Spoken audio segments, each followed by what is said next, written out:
Hello students, once again welcome to the LJ Institute of Engineering and Technology. Let's start with the course Mathematics 1. Today same chapter partial derivatives and topic is partial derivative of homogeneous function part 2. As we have discussed in part 1, Euler's theorem for homogeneous function, in this part we are discussing same concept, but as I told, if given function is not homogeneous, then what we will do, we will see that concept in this lecture. Okay, so let's start with modified Euler's theorem. As I told, whenever given function is not homogeneous, but left hand side is look like that Euler's theorem, then we can use this modified Euler's theorem. And what is the modified Euler's theorem? Let's have a look on this corollary. If z is a homogeneous function of degree n in x and y, and z is given by f of u, that means given function is u. Given function is u, but this u is a not homogeneous function, and from this u we will find z is equal to f of u, and this z becomes homogeneous function. Got it? Or else I have to repeat this?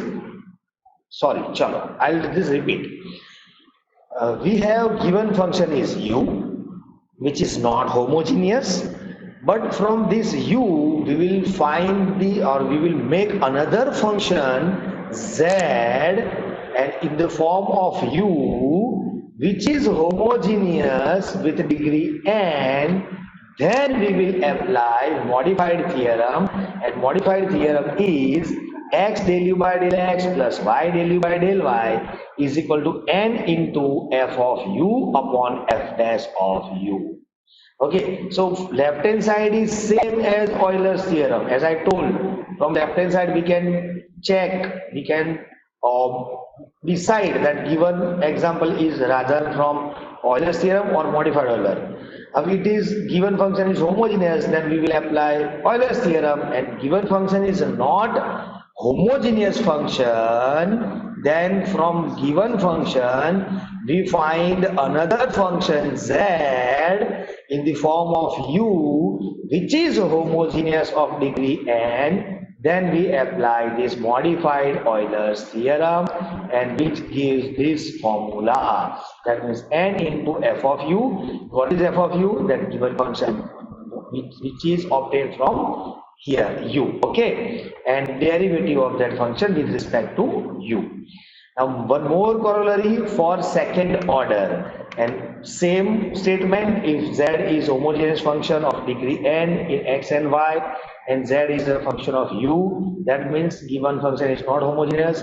And if we create new function from z, then x square del square u by del x square plus 2xy del square u by del x del y plus y square del square u by del y square. This is same as left side of Euler's theorem, but this time given function is not homogeneous function, but we are making another function z from the given function. So we will use this gu into g dash u minus 1.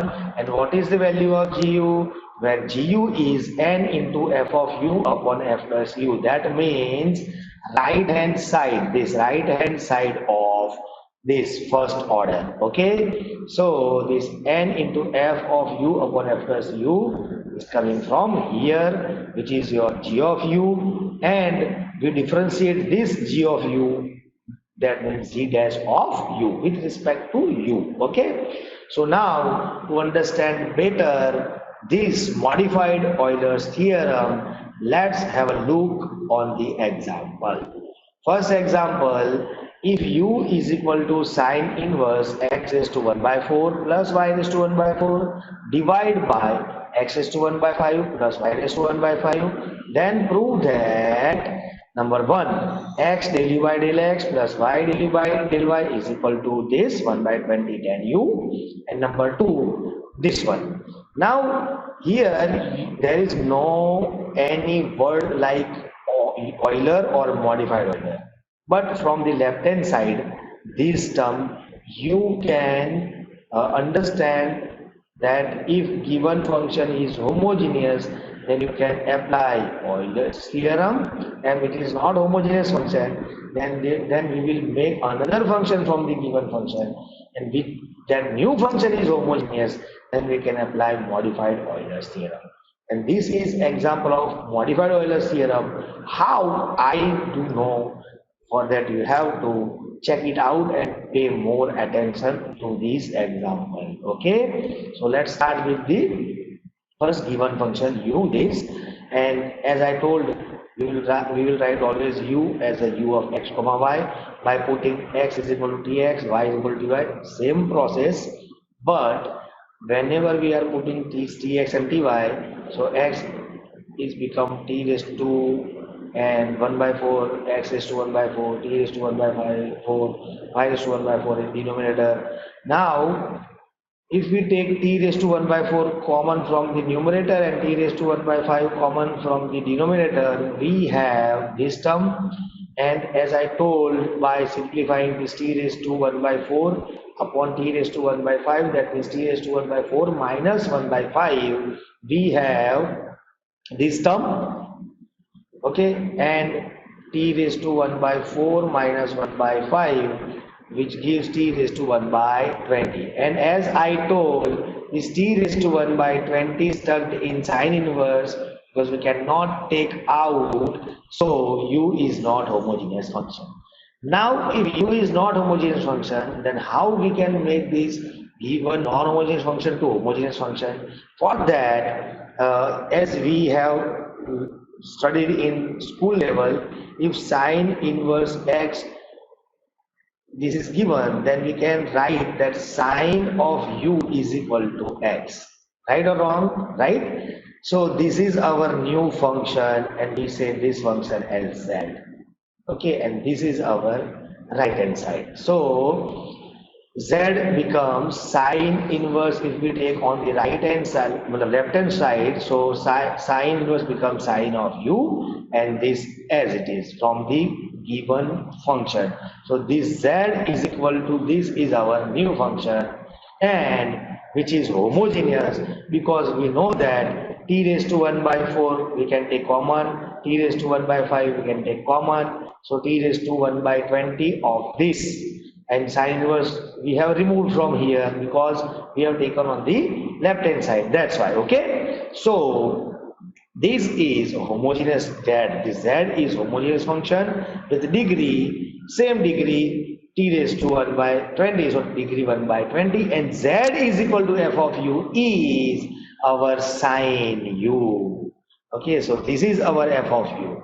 So by modified Euler's theorem, we can apply number 1, x del u by del x plus y del u by del y is equal to n into f of u upon f plus u. So there is one question in your mind that, sir, why you write this u? Because new function is z, but here this z we obtain, but given function is what?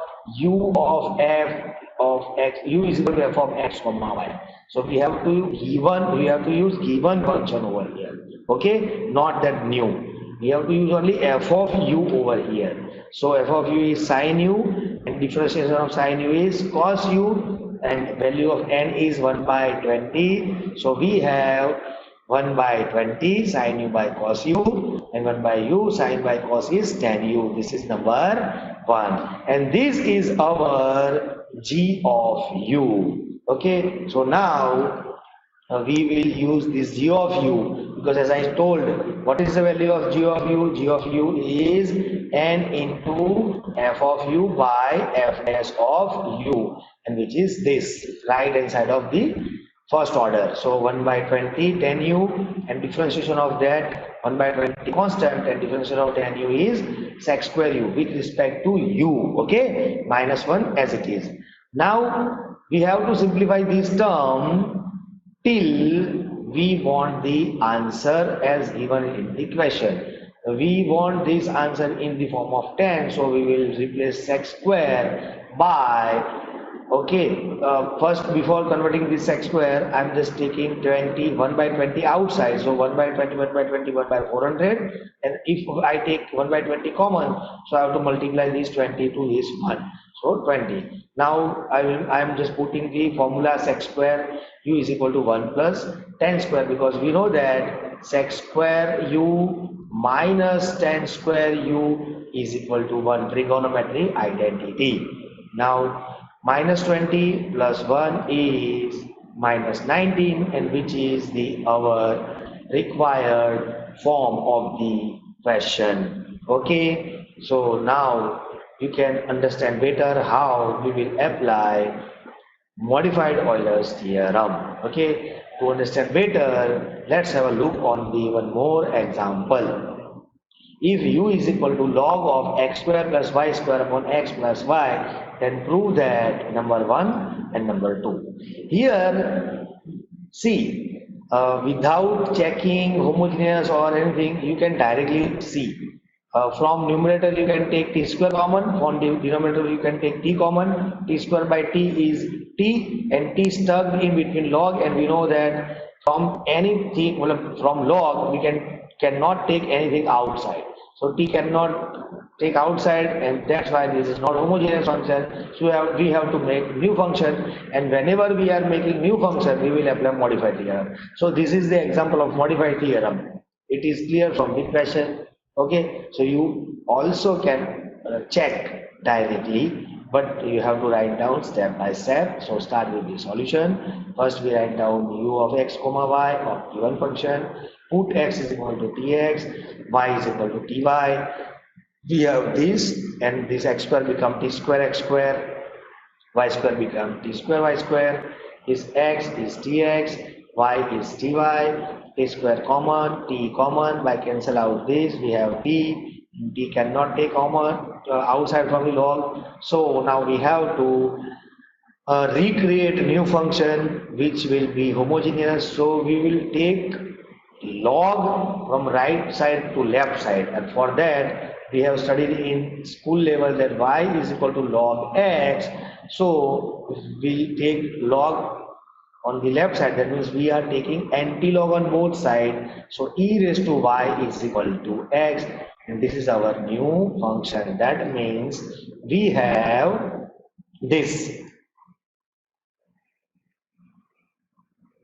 z is equal to u e raised to u, and this function, because we have taken log from right side to left side, so e raised to u, and this z is equal to this is homogeneous function with a degree n is equal to 1, because t square common from the numerator, t common from the denominator, we can cancel out 1t, we have left only t raised to 1. So t raised to 1 is our degree, and z is equal to f of u, and f of u is e raised to u. So by modified Euler's theorem, we apply x du by del x plus y du by del y is equal to n into f of u upon f plus u, and n is 1, f of u is e raised to u, differentiation of e raised to u with respect to u is again e raised to u, e raised to u cancel out, so we have our